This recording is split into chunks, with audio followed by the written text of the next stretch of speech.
The Galactic Military Academy had stood for 3 centuries on the moon of Proxima 7, training the finest warriors from across the known systems. Its halls had seen countless species pass through: the towering Krillians with their chitinous armor, the swift Velthari with their forearms, the telepathic Zephrons whose minds could crush weaker beings. But never, in all those years, had the Academy seen anything quite like the human cadets. Kylie Morrison sat in the back row of Tactical Combat Theory, her fingers drumming against the cold metal desk. The lecture hall was massive, designed to accommodate species of varying sizes, and today it was packed with cadets from at least 15 different worlds. Professor Thulvex, a Krillian with mandibles that clicked when he spoke, was droning on about defensive formations when the trouble began. William Chen, Kylie's fellow human cadet, sat 3 rows ahead. He was focused on his datapad, reviewing yesterday's hand-to-hand combat drills, when something wet and foul-smelling splattered against the back of his head. Laughter erupted from the left side of the room. A group of Velthari cadets, their blue skin glistening under the fluorescent lights. Weak little human. One of them hissed in broken galactic common. Soft, fragile. William slowly wiped the substance from his hair, his jaw tightening. Kylie watched from her seat, her muscles tensing. She knew that look. She'd seen it before during their training on Earth, right before William had put 3 Marine instructors on their backs in under a minute. "Ignore them," she whispered, though she doubted he could hear her from that distance.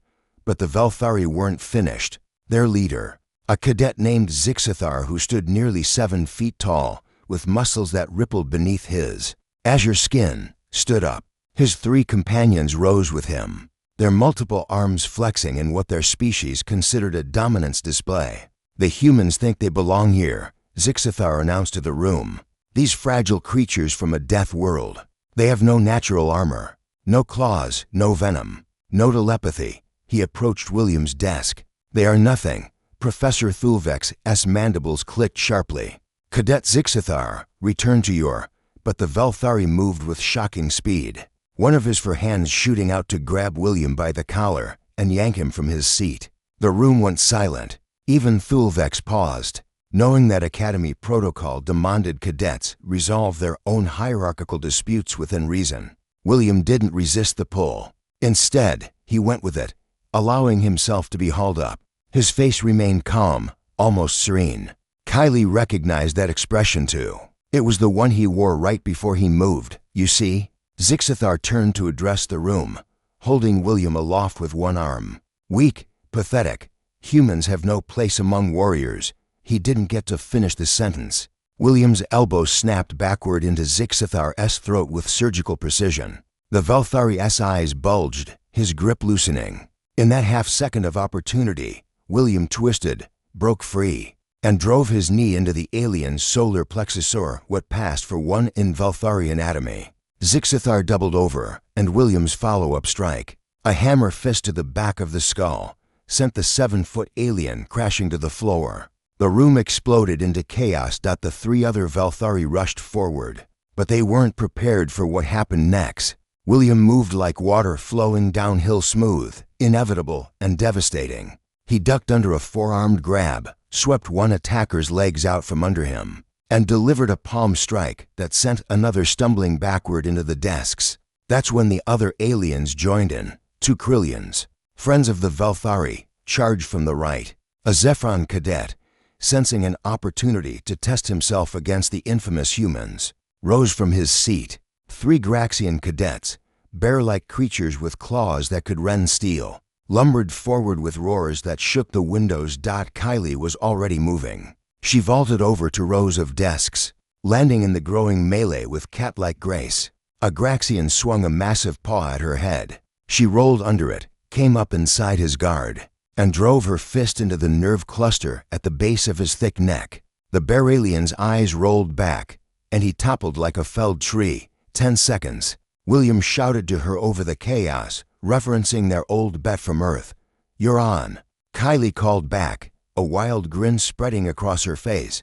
They moved in concert, like they'd trained together 1,000 times, because they had. William caught a Krillian's arm blade on his reinforced 4-arm guard, redirected it into the wall. and used the creature's own momentum to flip it over his hip.